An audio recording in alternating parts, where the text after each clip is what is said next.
बिस्मिल्लाहिर्रहमानिर्रहीम। अस्सलाम वालेकुम स्टूडेंट। आज हम 7th क्लास के सब्जेक्ट साइंस का चैप्टर 1 स्टार्ट करने वाले हैं, जिसका उन्वान है ह्यूमन ऑर्गन सिस्टम्स। इस चैप्टर में हम दो ऑर्गन सिस्टम्स का मुताला करेंगे। एक है डाइजेस्टिव सिस्टम यानी निज़ाम हज़ाम, और दूसरा है रेस्पिरेटरी सिस्टम यानी निज़ाम तनफ्फुस। तो हमारा पहला टॉपिक है डाइजेस्टिव सिस्टम यानी निज़ाम हज़ाम। डाइजेस्टिव सिस्टम की डेफिनेशन ये है: the parts of body that take part in the process of digestion form the digestive system. जिस्म के वो हिस्से जो डाइजेशन के अमल में यानी हजम करने के अमल में हिस्सा लेते हैं, वो सब मिलकर डाइजेस्टिव सिस्टम बनाते हैं यानी निज़ाम हज़ाम बनाते हैं। अब सवाल ये खड़ा होता है कि डाइजेशन यानी कि खाने को हजम करना वो क्या होता है, किस प्रोसेस को कहते हैं।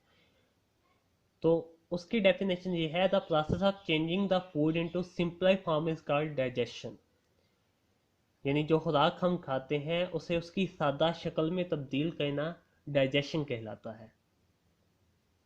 जो हम खुराक खाते हैं वो प्रोटीन्स पे मुश्तमिल होती है, कार्बोहाइड्रेट्स पे मुश्तमिल होती है, फैट्स पे मुश्तमिल होती है। तो हम उसे उसकी सादा शक्ल में यानी अमीनो एसिड्स में और डाइसेक्राइड्स में, ग्लूकोज में और सिंपल लिपिड्स में चेंज करते हैं। तो इस सारे अमल को डाइजेशन कहते हैं। Our body needs energy and food to move, grow and to stay alive. तो हमारे जिस्म को जो एनर्जी और खाना होता है वो तीन चीज़ों के लिए दरकार होता है, तीन चीज़ों के लिए उसे ज़रूरत होती है फूड की। पहला है मूव करना, हमारी मूवमेंट के लिए, जितनी हम हरकत करते हैं उस सब के लिए। दूसरा है ग्रो करने के लिए, और तीसरा है टू स्टे अलाइव यानी जिंदा रहने के लिए। अब ज़ाहिर है मूवमेंट जो होती है हमारी वो मसल्स के ज़रिए होती है। मसल्स को कंट्रैक्ट करने के लिए एनर्जी चाहिए होती है। वो एनर्जी हमें कहाँ से मिलेगी? अपनी खुराक से। हमें ग्रो करने के लिए, बड़े होने के लिए, न्यू सेल्स बनाने के लिए भी एनर्जी की ज़रूरत होती है, वो भी हमें अपने फूड से ही मिलती है। और ज़िंदा रहने के लिए भी हमें एनर्जी की ज़रूरत है। अगर हमें खुराक नहीं मिलेगी तो हमारे सेल्स को एनर्जी नहीं मिलेगी, तो सेल्स मरना शुरू हो जाएंगे और आहिस्ता आहिस्ता इंसान की भी डेथ हो जाएगी। तो इसलिए हमें ज़िंदा रहने के लिए भी एनर्जी की ज़रूरत है, तो वो एनर्जी हमें फूड से मिलती है। Our body cells can not use the food in the form it is eaten by us. हमारे जिस्म के जो सेल होते हैं वो फूड को उस शक्ल में इस्तेमाल नहीं कर सकते जिस शक्ल में हम उसे खाते हैं। Our body changes it into simple form. तो हमारा जिस्म जो होता है उसे सादा शक्ल में तब्दील करता है, जिस शक्ल में वो उसे इस्तेमाल कर सके एनर्जी हासिल करने के लिए। Eating well is one of the most important thing we can do to keep our body healthy. हम अपने जिस्म को सेहतमंद रखने के लिए जो चंद इंतहाई अहम चीज़ें कर सकते हैं उनमें से एक अच्छा खाना है, अच्छी खुराक है। Different foods are the sources of nutrients. जो डिफरेंट फूड्स होते हैं वो न्यूट्रिएंट के सोर्स होते हैं यानी ग़िज़ाई अज्जा के सोर्स होते हैं। Nutrients are the useful parts of our body. Nutrients हमारी बॉडी का हमारे जो खुराक है उसका अहम हिस्सा होते हैं। Carbohydrates, proteins, fats, vitamins and mineral ETC are the nutrients. जो कार्बोहाइड्रेट्स हैं, प्रोटीन्स हैं, फैट्स हैं, वाइटामिन्स हैं, मिनरल्स हैं, ये सब न्यूट्रिएंट्स का हिस्सा होते हैं। Our digestive system breaks down nutrients into simple molecules.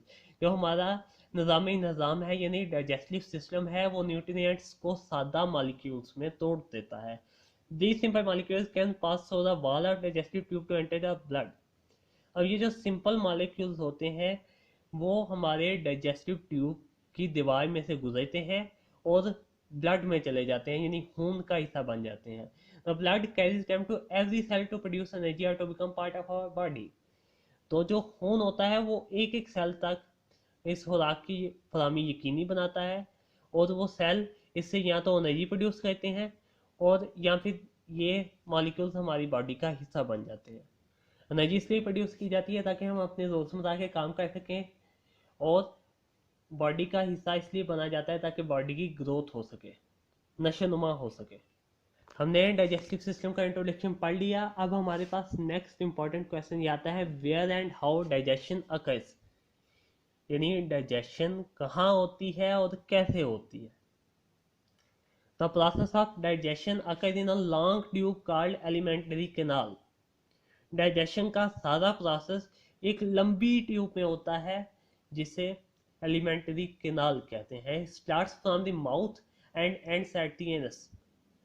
जो एलिमेंट्री केनाल है वो मुंह से स्टार्ट होती है और एनस पे जाके एंड होती है। आप अपनी स्क्रीन पे डायग्राम देख सकते हैं डाइजेस्टिव सिस्टम की, के सबसे शुरू में माउथ है जिसके अराउंड टीथ है और टंग है और स्लाइवरी ग्लैंड्स है और फेरेंक्स है। उसके बाद एपिग्लॉटिस आता है। एपिग्लॉटिस जो है वो एसोफेगस में खुलता है। एसोफेगस आगे जाके स्टोमक में खुलता है। स्टोमक के बाद स्मॉल इंटेस्टाइन आती है। इस सब के अराउंड आप लीवर देख सकते हैं, गॉल ब्लैडर देख सकते हैं, पेंक्रियाज देख सकते हैं जो कि डाइजेस्टिव सिस्टम को सपोर्ट करते हैं। स्मॉल इंटेस्टाइन कर्व्ड होती है, क्वाइल्ड होती है, जो के बाद में लार्ज इंटेस्टाइन में खुलती है। लार्ज इंटेस्टाइन का लास्ट पार्ट जो है उसे रेक्टम कहते हैं जो कि एनस में खुलता है और वहां से हम फीसिस एक्सपेल करते हैं। तो हमारे डाइजेस्टिव सिस्टम का सबसे पहला हिस्सा है माउथ, यानी हमारा मुंह। The process of digestion begins from our mouth. जैसे ही फूड हमारे जिस्म के अंदर जाता है मुंह के जरिए उसकी डाइजेशन फौरन स्टार्ट हो जाती है। Our teeth break the food into smaller pieces by cutting and grinding. हमारे दांत जो होते हैं वो खुराक को छोटे छोटे हिस्सों में तोड़ते हैं by cutting and grinding, यानी काटने से और पीसने से वो फूड को छोटे छोटे पार्टिकल्स में चेंज करते हैं। The tongue mixes food with saliva. जुबान खाने को सलाइवा के साथ मिक्स करती है। Which is secreted bye salivary glands. अब मुंह के अंदर सलाइवरी ग्लैंड होते हैं जो कि सलाइवा सेक्रेट करते हैं। सलाइवा कहते हैं हमारे लॉब को, यानी हमारे थूक को। Saliva starts the digestion of carbohydrates. Saliva carbohydrates की डाइजेशन स्टार्ट कर देता है। अब यहाँ पे ये चीज़ आपके ज़हन में रहनी चाहिए कि माउथ में सिर्फ और सिर्फ कार्बोहाइड्रेट्स की डाइजेशन होती है, उसमें प्रोटीन्स या लिपिड्स की डाइजेशन नहीं होती। उसकी रीज़न ये है कि हमारे माउथ में जो सलाइवा है, सलाइवा के अंदर माइलेज एंजाइम होता है और माइलेज एंजाइम सिर्फ कार्बोहाइड्रेट्स पे एक्ट कर सकता है। एक खास एंजाइम सिर्फ एक खास किस्म के मालिक्यूल पे ही एक्ट कर सकता है। तो उस वजह से हमारे माउथ में सिर्फ कार्बोहाइड्रेट्स की डाइजेशन होती है जिसमें स्टार्च और शुगर वगैरह आते हैं। After some time the food in the mouth becomes soft and moist. थोड़े वक्त के साथ हमारे मुंह में जो खुराक होती है वो सॉफ्ट हो जाती है, यानी नरम हो जाती है, मॉइस्ट हो जाती है, यानी गीली हो जाती है सलाइवा की वजह से। The tongue pushes this food to the back of our mouth. तो जो जुबान होती है वो इस फूड को हमारे मुंह के पिछले हिस्से की तरफ धकेलती है। अब उसके नरम और गीले होने का ये फ़ायदा है कि वो इजीली हमारे गले में से गुजर के और हमारे डाइजेस्टिव सिस्टम में से होके स्टमक के अंदर जा सकता है। माउथ के बाद जो अगला पार्ट आता है डाइजेस्टिव सिस्टम का उसे एसोफेगस कहते हैं। Oesophagus is a large tube that carries food from the mouth to the stomach. Oesophagus एक बहुत बड़ी ट्यूब होती है, लेंथ में बहुत लंबी होती है ये, क्योंकि ये माउथ से लेकर स्टमक तक जा रही होती है तो ऑब्वियसली इसकी लेंथ काफ़ी लंबी होती है। That carries food from the mouth to the stomach. तो ये हमारे माउथ से स्टमक की तक, यानी हमारे मैदे तक खाने को पहुंचाती है। The chewed food is then pushed from the mouth into the oesophagus. जो चबाया हुआ खाना होता है वो फिर मुंह से एसोफेगस में पुश किया जाता है। The oesophagus uses wave like muscular movements to push the food to the stomach. जो एसोफेगस होता है उसकी दीवार में मसल्स होते हैं जो कि वेव की तरह मूव करते हैं और खाने को आगे पुश करते हैं। जो वेव्स होती हैं वो जैसे ऊपर नीचे मूव करती हैं उस तरह से ये मसल्स मूव करते हैं जिसकी वजह से खुराक आगे की तरफ पुश होती है। Those wave like movements are called peristaltic movements and process is called peristalsis. ये जो वेव की तरह की मूवमेंट्स होती हैं ये पेरिस्टाल्टिक मूवमेंट्स कहलाती हैं और इस सारे अमल को पेरिस्टाल्सिस कहते हैं। Sometimes peristalsis work in reverse and pushes the food in stomach up and out through the mouth. बाजू का पेरिस्टाल्सिस जो है रिवर्स में मूव करना शुरू कर देती है और उल्टा मूव करती है और खुराक को मैदे से ऊपर की तरफ मूव करती है, इवन मुंह से बाहर धकेल देती है। इस प्रोसेस को वॉमिटिंग कहते हैं, यानी कह आना कहते हैं। It mostly happens when the food is unsuitable in some way. ये तभी होता है जब खुराक किसी तरह से अनसूटेबल होती है बॉडी के लिए, यानी वो नुकसानदेह होती है या एक्सपायर्ड होती है, कोई हार्मफुल फूड होता है, तो बॉडी फौरन उसे बाहर पुश कर देती है, जिसकी वजह से हमें वॉमिटिंग होती है। माउथ एसोफेगस के बाद डाइजेस्टिव सिस्टम का नेक्स्ट पार्ट आता है स्टोमक, यानी हमारा मैदा। Our stomach is a large J-shaped muscular bag. ये बड़ा होता है, थैलीनुमा होता है, और इंग्लिश के लेटर जे की शक्ल का होता है, और ये मस्कुलर बैग होता है, इसकी दीवारें मसल्स की बनी होती हैं। It mixes the food with digestive juice. ये खुराक को डाइजेस्टिव जूस के साथ मिक्स करता है, ये डाइजेस्टिव जूस सिक्रीट करता है और उसे खुराक के साथ अच्छे से मिक्स करता है। ये मस्कुलर इसीलिए है, इसकी दीवार में मसल्स मौजूद होते हैं जो कि डाइजेस्टिव जूस के साथ फूड को मिक्स होने में मदद देते हैं। The digestive juice begins the digestion of proteins. जो डाइजेस्टिव जूस होता है वो प्रोटीन्स की डाइजेशन का आगाज कर देता है। जैसा कि मैंने आपको बताया था कि माउथ में सिर्फ कार्बोहाइड्रेट्स की डाइजेशन होती है, और इसी तरह स्टोमक में सिर्फ प्रोटीन्स की डाइजेशन होती है, क्योंकि डाइजेस्टिव जूस में पेप्सिनोजेन एंजाइम होता है जो सिर्फ और सिर्फ प्रोटीन्स की डाइजेशन करता है। The food spends about 4 hours in the stomach. खुराक तकरीबन 4 घंटे गुजारती है हमारे मैदे में। The digestive juice in the stomach also contains an acid. जो स्टोमक में डाइजेस्टिव जूस होता है उसमें एक तेजाब भी होता है। The acid kills the germs present in our food. ये तेजाब हमारी खुराक में मौजूद जरासीमों को मार देता है। It also helps in the digestion of proteins, और ये प्रोटीन्स के डाइजेशन में भी हेल्प करता है। माउथ, एसोफेगस और स्टमक के बाद नेक्स्ट पार्ट आता है small intestine. Small intestine is a long thin tube coiled inside our abdomen. Small intestine एक लंबी और बारीक ट्यूब होती है जो कि क्वाइल हुई होती है, यानी कि लपेटी गई होती है हमारे एब्डोमेन यानी हमारे पेट के अंदर, क्योंकि इसकी लेंथ काफ़ी ज़्यादा होती है, और अगर इसे लपेटा गया ना होता तो ये हमारे पेट के अंदर पूरी ना आ सकती। As a food leaves our stomach it is passed on to the small intestine. जब फूड हमारे स्टमक से निकलता है तो ये स्मॉल इंटेस्टाइन के अंदर चला जाता है। Final digestion of carbohydrates, fats and proteins अगर इन द स्मॉल इंटेस्टाइन। तो पहले जब माउथ में कार्बोहाइड्रेट्स की डाइजेशन हुई थी और स्टमक में प्रोटीन्स की डाइजेशन हुई थी, तो वो कंप्लीट डाइजेशन नहीं थी, और लिपिड्स की डाइजेशन तो अभी तक हुई ही नहीं थी।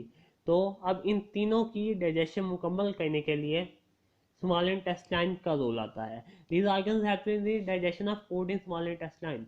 ये 3 ऑर्गन्स ऐसे हैं जो स्मॉल इंटेस्टाइन में यानी छोटी आंत में खाने को हजम करने में मदद देती हैं। यह लीवर यानी जिगर, pancreas and wall of small intestine यानी छोटी आंत की दीवार। अब आगे इन तीनों ऑर्गन्स के रोल्स डिस्क्राइब किए गए हैं। The liver provides bile salts to make fats easier to absorb. जो जिगर होता है यानी लीवर होता है वो बाइल सॉल्ट्स रिलीज करता है जो कि फैट्स की डाइजेशन करते हैं ताकि वो इजीली अब्जॉर्ब हो सके, फैट्स को सिमुलेट करते हैं ये। The pancreas and intestinal walls secrete juices to digest the remaining food. जो पेंक्रियाज होता है और जो इंटेस्टाइन की वाल्स होती हैं वो जूसेस सेक्रेट करती हैं जो कि बचे कुचे खाने को डाइजेस्ट करती हैं। पेंक्रियाज पेंक्रियाटिक जूस सेक्रेट करता है और इंटेस्टाइन की वाल्स एक और डाइजेस्टिव जूस सेक्रेट करती हैं। The absorption of the digestive food also occurs in the last part of the small intestine. अभी तक हमारे जितने भी फूड था उसकी डाइजेशन कंप्लीट हो चुकी है। अब उस डाइजेस्टेड फूड को हमने अब्जॉर्ब भी करना है ताकि हमारी बॉडी उसको यूज़ कर सके, क्योंकि जब तक अब्जॉर्ब नहीं होगा तब तक वो हमारी बॉडी के किसी काम का नहीं है। तो जो डाइजेस्टेड फूड होता है उसकी एब्जॉर्प्शन स्मॉल इंटेस्टाइन के आखिरी हिस्से में जाके होती है, जब पीछे सारी डाइजेशन कंप्लीट हो चुकी होती है। The inner surface of small intestine has many finger like structures called villi. जो स्मॉल इंटेस्टाइन होती है उसका अंदरूनी जो सतह होती है उसकी उस पर बहुत सी उंगलियों की तरह छोटी छोटी उंगलियों जैसे स्ट्रक्चर मौजूद होते हैं जिन्हें विलाई कहते हैं। The digested food passes into the blood through the walls of the villi. जो हजम की हुई खुराक होती है वो विलाई की दीवारों के जरिए खून के अंदर पास कर जाती है। The blood carries food particle to all parts of the body. जो ब्लड होता है वो फूड के पार्टिकल्स को तमाम जिस्म के हिस्सों तक ले जाता है, और वो बॉडी पार्ट्स फिर उसे एनर्जी प्रोड्यूस करने के लिए या बॉडी का हिस्सा बनाने के लिए इस्तेमाल कर लेते हैं। माउथ, एसोफेगस, स्टमक और स्मॉल इंटेस्टाइन हो गए। उसके बाद जो आखिरी पार्ट आता है डाइजेस्टिव सिस्टम का, वो है लार्ज इंटेस्टाइन। अभी डाइजेशन तो कंप्लीट हो चुकी है हमारी, लेकिन कुछ पार्ट जो है फूड का वो अभी भी अनडाइजेस्टेड है। तो उसको प्रोसेस करने के लिए लार्ज इंटेस्टाइन यानी बड़ी आंत अपना किरदार अदा करती है। The undigested food of the part of the food passes into the large intestine. Food का जो गैर हजम शुदा हिस्सा होता है वो बड़ी आंत में चला जाता है। The undigested food has a large amount of water. जो गैर हजम शुदा फूड होता है उसमें बहुत ज़्यादा मिकदार में पानी मौजूद होता है। The main job of large intestine is to absorb extra water.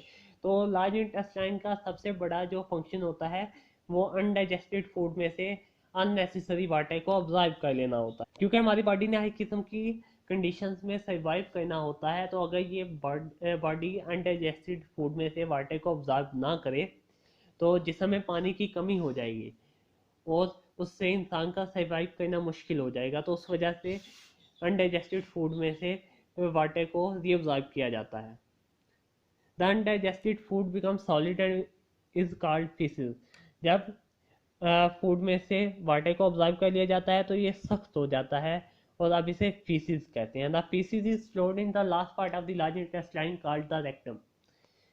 Faeces large intestine के आखिरी हिस्से में स्टोर किए जाते हैं, उस हिस्से को रेक्टम कहते हैं। We pass the faeces out of our body through the anus. और फिर रेक्टम के नीचे एक ओपनिंग होती है जिसे एनस कहते हैं, उसके ज़रिए हम फीसिस को अपने जिस्म से बाहर निकाल देते हैं, एक्सक्रीट कर देते हैं। अब हमने डाइजेस्टिव सिस्टम के तमाम हिस्से पढ़ लिए, लेकिन इसके अलावा भी कुछ ऑर्गन्स हैं जो डाइजेस्टिव सिस्टम को सपोर्ट करते हैं, अगरचे वो डाइजेस्टिव सिस्टम का खुद हिस्सा नहीं है। इनमें लीवर है यानी जिगर है, गॉल ब्लैडर है यानी पित्ता है, और पेंक्रियाज है। The liver produces bile to digest fat. Liver fat को डाइजेस्ट करने के लिए बाइल प्रोड्यूस करता है। It also breaks down harmful substances in the blood. और ये जो इसका असल फंक्शन है डाइजेस्टिव सिस्टम को सपोर्ट करने के अलावा, वो ये है कि ये खून में मौजूद नुकसानदेह अज्जा को तोड़ देता है ताकि ये बॉडी को नुकसान ना पहुंचा सके। Gall bladder, the liver stores its bile in the gall bladder which releases it into the small intestine. जो लिवर जो बाइल प्रोड्यूस करता है वो इसे गॉल ब्लैडर यानी पित्ते में रिलीज कर देता है, और वो बाइल गॉल ब्लैडर के अंदर स्लो रहती है, और फिर एक डक्ट होती है बाइल डक्ट जिसके थ्रू वो स्मॉल इंटेस्टाइन में रिलीज हो जाता है। डाइजेस्टिव सिस्टम के सपोर्टर्स में आखिरी नाम है pancreas. The pancreas makes juice to digest remaining carbohydrates, proteins and fats. Pancreas जो है वो पेंक्रियाटिक जूस रिलीज करता है जो कि कार्बोहाइड्रेट्स, प्रोटीन्स और फैट्स के बचे खुचे हिस्से को डाइजेस्ट करता है। ये था हमारा लेक्चर, और आखिर पे आपके लिए माइंड टीजिंग क्वेश्चन है। ये कंसेप्चुअल क्वेश्चन हैं जिससे आपको आइडिया होगा कि आपको आज के लेक्चर की कितनी समझ आई है।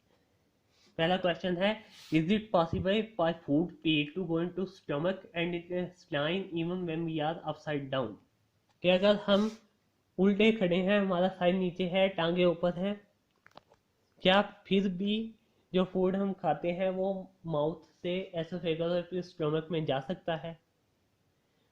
बिकॉज हमारा माइंड ये कहता है कि चूंकि हमारा माउथ और एसोफेगस नीचे है और स्टमक ऊपर है इस केस में, और चीज़ें ऊपर से नीचे जाती हैं, नीचे से ऊपर नहीं जाती, तो शायद फूड एसोफेगस से स्टमक की तरफ ना जाए इस सिचुएशन में। लेकिन आंसर ये है कि यस इट कैन गो। उसकी रीज़न ये है कि जो फूड एसोफेगस से स्टमक की तरफ जाता है वो ग्रेविटी की वजह से नहीं जाता, वो पेरिस्टालसिस मूवमेंट की वजह से जाता है। तो जब हम अपसाइड डाउन खड़े हैं यानी हमारा सर नीचे है और टांगे ऊपर है, तब भी हमारे मसल्स की पेरिस्टाल्टिक मूवमेंट्स तो होंगी और वो फूड को पुश करेंगे स्टमक की तरफ। Our stomach digest proteins, why does its juice not digest the stomach itself? तो अगला क्वेश्चन ये है कि जो हमारा स्टमक है वो प्रोटीन्स को डाइजेस्ट करता है, तो हमारा जो स्टोमक है, हमारी जो बॉडी है, वो खुद भी तो प्रोटीन्स की बनी हुई है। तो जब ये डाइजेस्टिव जूस सेक्रीट करता है, तो वो डाइजेस्टिव जूस स्टोमक को ही क्यों नहीं डाइजेस्ट कर लेता? तो उसकी रीज़न ये है कि स्टोमक की वाल जो है वो म्यूकस सेक्रीट करती है।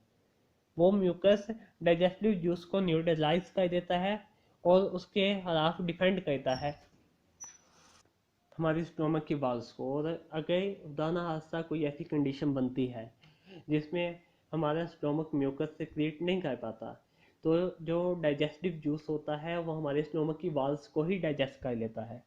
उस वजह से स्टोमक की वाल्स में होल्स बन जाते हैं और इस डिजीज़ को गैस्ट्रिक अल्सर कहते हैं, जो कि एक मेडिकल कंडीशन है। नेक्स्ट क्वेश्चन है, if you bite a bread and chew it in our mouth for some time it will taste sweet, why? हम एक रोटी का टुकड़ा खाते हैं, उसे अपने मुंह में चबाते हैं और पहले तो उसका कोई टेस्ट नहीं होता, लेकिन थोड़ी देर के बाद हमारे मुंह का जायका मीठा मीठा होना शुरू हो जाता है। उसकी क्या रीज़न होती है? तो उसकी वजह यह है कि जैसे कि मैंने आपको बताया था कि हमारे माउथ में सलाइवा रिलीज होता है, जिसके अंदर एक एंजाइम होता है अमाइलेज। वो एंजाइम कार्बोहाइड्रेट्स को डाइजेस्ट करता है। जो हमारी ब्रेड होती है वो स्टार्च पे मुश्तमिल होती है, जो कि एक कार्बोहाइड्रेट है। तो अमाइलेज उस पर एक्ट करता है और उसे सिंपल कार्बोहाइड्रेट्स में ब्रेक डाउन कर देता है। अब जो स्टार्च है वो एक कम्प्लेक्स कार्बोहाइड्रेट है जिसका कोई टेस्ट नहीं है, लेकिन जो जब वो ब्रेक डाउन होकर सिंपल कार्बोहाइड्रेट बन जाता है तो सिंपल कार्बोहाइड्रेट्स का टेस्ट स्वीट होता है। तो उस वजह से थोड़ी देर के बाद हमारे मुंह का जायका मीठा हो जाता है। तो आज के लेक्चर में आपके लिए जो गाइड से करने वाला काम है वो ये है, how is small intestine important in our digestive system, यानी स्मॉल इंटेस्टाइन का हमारे डाइजेस्टिव सिस्टम में क्या रोल है, क्या अहमियत है। How why are we provided with teeth, Allah ने हमें दांत क्यों दिए हैं, किस काम के लिए, उनका डाइजेशन में क्या रोल है। Explain the process of digestion of food in the mouth and the stomach, मुंह में और मैदे में डाइजेशन का जो प्रोसेस है उसे एक्सप्लेन करें। Design labour the diagram of human digestive system, human digestive system की डायग्राम बनाएं जिसमें आप mouth, oesophagus, stomach, small intestine, large intestine, rectum और एनस को शो करें और फिर उसे लेबल भी करें। तो ये था हमारा आज का लेक्चर, जिसमें हमने डाइजेस्टिव सिस्टम के बारे में पढ़ा, उसका इंट्रोडक्शन पढ़ा, उसके तमाम हिस्से पढ़े, उन हिस्सों का क्या फंक्शन है ये पढ़ा। हमने डाइजेस्टिव सिस्टम के जो सपोर्टर्स हैं उनके बारे में भी पढ़ा।